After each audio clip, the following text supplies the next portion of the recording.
एक बार फिर मोदी सरकार ने कानूनों में कुछ बड़े बदलाव किए हैं और इन बदलावों ने जन्म दिया है एक नए प्रोटेस्ट को।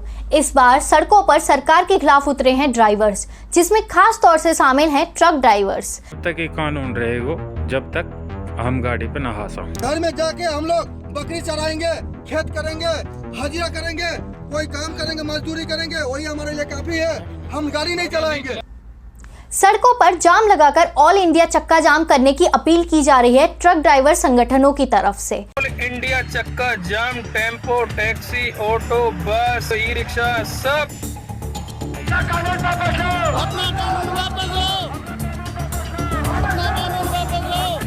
ऑल इंडिया जाम है मालिक। विरोध इस प्रकार है कि ट्रक ड्राइवर्स अपना लाइसेंस तोड़ दे रहे हैं या उनको सामूहिक तौर पर सड़कों पर जला दे रहे हैं। ट्रक ड्राइवर्स का कहना है कि मोदी सरकार उनके खिलाफ एक काला कानून, डेंजरस कानून लेकर आई है, जिसको एक्सेप्ट करने के लिए वो कतई रेडी नहीं है। ये भाई लाइसेंस तोड़ दिया इन सबन ने, सारे ड्राइवर भाई ने लाइसेंस तोड़ दिए। हमने आज से ये लाइसेंस फाड़ दिया। नमस्कार, मेरा नाम है निकिता शरावत और आप देख रहे हैं लीगल अबाउट। आज की वीडियो में हम जानेंगे कि ऐसे कौन से कानूनी बदलाव हैं जिन्होंने इतने बड़े प्रोटेस्ट को जन्म दे दिया। ट्रक ड्राइवर्स गुस्से में क्यों हैं, सरकार का इस पे क्या मत है और इस पे सड़क सुरक्षा विशेषज्ञों का क्या कहना है। आगे बढ़ने से पहले अगर आपने अभी तक हमारा चैनल सब्सक्राइब नहीं किया है तो प्लीज़ हमारे चैनल को सब्सक्राइब कर लीजिए और लीगल अबाउट को इंस्टाग्राम पे फॉलो कीजिए। सबसे पहले जानते हैं कि पूरा मामला क्या है। तो मौजूदा सरकार ने इंडियन पीनल कोड यानी कि आईपीसी को रिप्लेस किया भारतीय न्याय संहिता से, जिसमें एक बड़ा बदलाव ये किया गया कि हिट एंड रन केस को लेके एक नया सेक्शन इंट्रोड्यूस किया गया और उस सेक्शन में हिट एंड रन केस के मामले में मैक्सिमम 10 साल तक की सज़ा और फाइन का प्रावधान डाला गया। अब इस 10 साल की सज़ा को लेके भारी वाहन चालकों में बहुत आक्रोश देखने को मिला। उनका कहना यह है कि सरकार ने उनकी असुविधा को पूरी तरह से इग्नोर कर दिया गया है और उनका कोई मत ये कानून बनाने से पहले नहीं लिया गया था। बात यह कि मैं सरकार को आप हाथ जोड़ के विनती करना चाहता हूँ, ये जो कानून आप अपने भारत दंड संहिता में जो ये लागू करना चाह रहे हैं, ये बहुत ही काला कानून है। ये काला कानून नहीं चलेगा। हम एक तिहाई हिस्सा का काम करते हैं इस भारत में, हम ड्राइवर भाई। अगर हम चाहें ना, लोग भूखा मर जाएंगे, उनको खाना तक नहीं पहुंच पाएगा। पर क्यों? क्योंकि हम इंसान हैं, हम इंसान का दर्द समझते हैं, तब जाके अपनी कीमत गिराकर पर रोड पर चलते हैं। आप अपना परिवार दांव पे लगा सकते हैं? आप लगा सकते हैं? जब नहीं लगा सकते तो सरकार से अपील है कि यह कानून जितनी जल्दी हो सके वापस। सबसे पहले समझते हैं कि ये हिट एंड रन केस होता क्या है। तो हिट एंड रन के केसेस को डिफाइन करता है मोटर व्हीकल एक्ट 1988 का सेक्शन 161। उस सेक्शन में ये कहा गया है कि ऐसे एक्सीडेंट जिसमें एक्सीडेंट करने वाले वाहन की पहचान ना की जा सकी हो, पूरे प्रयास करने के बाद भी उसको बोलते हैं हिट एंड रन केस। अब ऐसे केसेस को आज तक डील किया जाता था इंडियन पीनल कोड के सेक्शन 304A के तहत, जिसमें कहा गया था causing death by negligent act, यानी कि नेग्लिजेंट एक्ट से किसी की डेथ कॉज कर देना। उसमें मैक्सिमम 2 साल तक की सजा और फाइन का प्रावधान था। अब उन कानूनों में बदलाव किया गया और नए कानून भारतीय न्याय संहिता के अंदर सेक्शन 1062 को इंट्रोड्यूस किया गया। अब सेक्शन 1062 2 कंडीशंस के साथ आता है। उसमें पहली कंडीशन ये कहती है कि यदि कोई चालक किसी का एक्सीडेंट कॉज कर देता है रैश और नेग्लिजेंट ड्राइविंग करते हुए, जो कि कल्पेबल होमिसाइड नहीं है, यानी कि ऐसा उसने जानबूझ के नहीं किया, तो उस केस में उस पर्सन को मैक्सिमम 5 साल तक की सज़ा और फाइन भरना पड़ेगा। लेकिन दूसरी कंडीशन ये कहती है यदि कोई चालक किसी का एक्सीडेंट कॉज कर देता है रैश और नेग्लिजेंट ड्राइविंग की वजह से, जो कि कल्पेबल होमिसाइड नहीं है, यानी कि ऐसा उसने जानबूझ के नहीं किया, लेकिन वो इस इंसिडेंट को रिपोर्ट नहीं करता नज़दीकी थाने में या फिर मजिस्ट्रेट के यहाँ, यानी कि पुलिस ऑफिसर को या मजिस्ट्रेट को, तो इस सूरत में उसे 10 साल तक की सज़ा और फाइन भरना पड़ेगा। अब जो असली प्रॉब्लम थी वो थी ये 10 साल तक की सज़ा।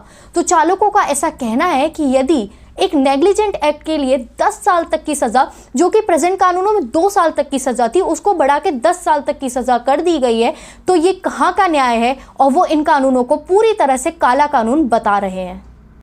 आगे बढ़ते हुए हम समझते हैं कि सरकार को इतने कड़े प्रावधान लाने की ज़रूरत क्या महसूस हुई।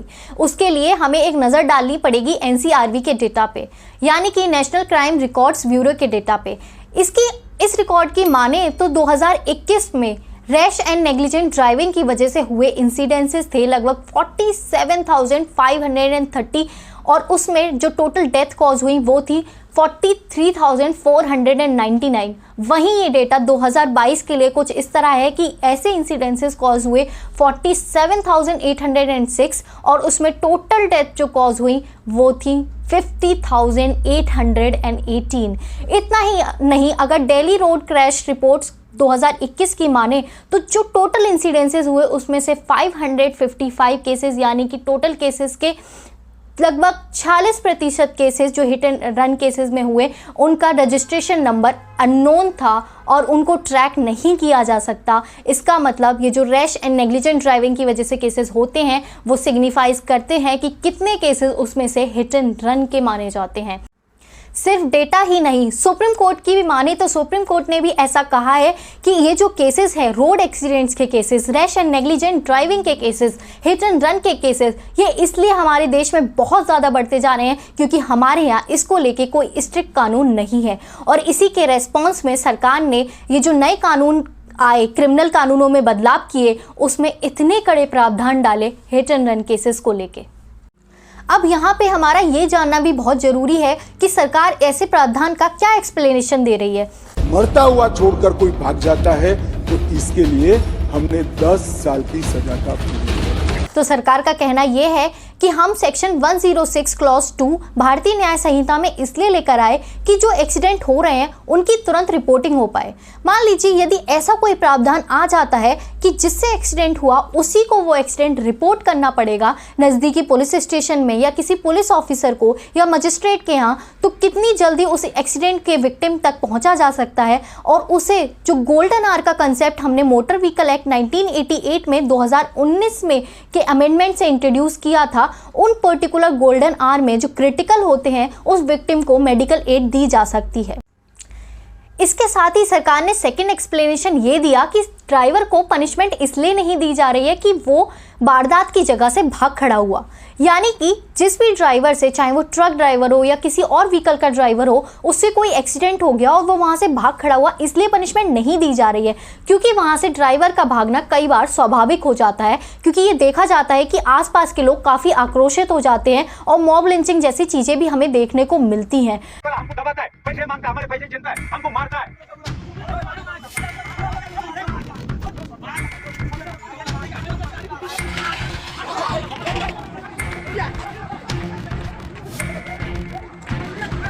ड्राइवर को अपराधी तब माना जाएगा जब वो वहां से भागने के बाद भी इस इंसिडेंट को रिपोर्ट नहीं करता है पुलिस ऑफिसर को या मजिस्ट्रेट को, यानी कि भागना अपराध नहीं है लेकिन भागने के बाद उस इंसिडेंट को रिपोर्ट ना करना एक पूरी तरह से अपराध माना जाएगा।